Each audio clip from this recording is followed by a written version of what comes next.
Welcome to the world of digital trading cards. You've taken a look around, you've seen some really cool stuff, and you want it all. So you go out to the fan feed and you find somebody and you send them a trade.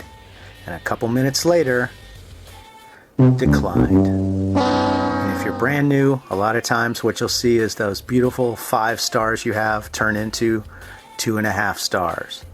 And your next decline, it turns into 1.5 stars. And pretty soon you've got 1 star. And you can't figure out why that happened. So let's take a closer look at cards and what you need to know about them so that you don't make offers that are going to get you that 1 star decline. A lot of the reasons that you will get declined in trades have a lot to do with numbers on the card. So let's take a look at one right now. If we take a look at the card by flipping it over, tap the card and it'll flip. You'll see on the back in the lower left hand corner, many cards have a number. That number is how many of those cards exist in the game. Some cards do not have numbers, like this open edition steel card. Cards like this are considered much less valuable than cards that do have card counts.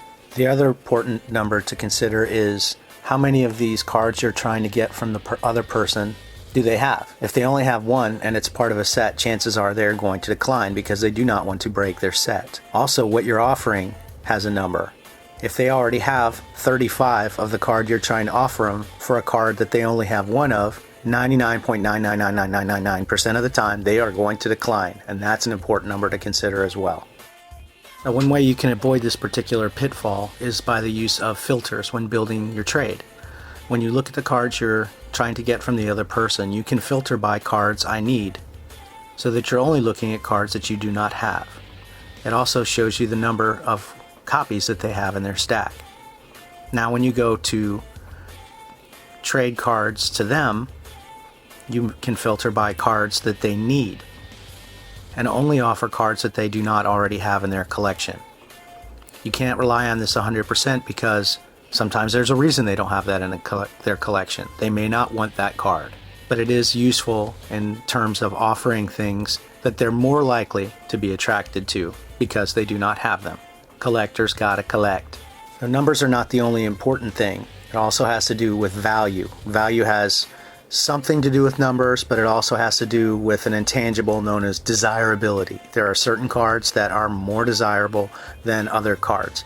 A low count, ugly alien that nobody cares about is never going to be worth even a high count picture of Princess Leia in a slave outfit. Sorry. Just use your brain, God's sake.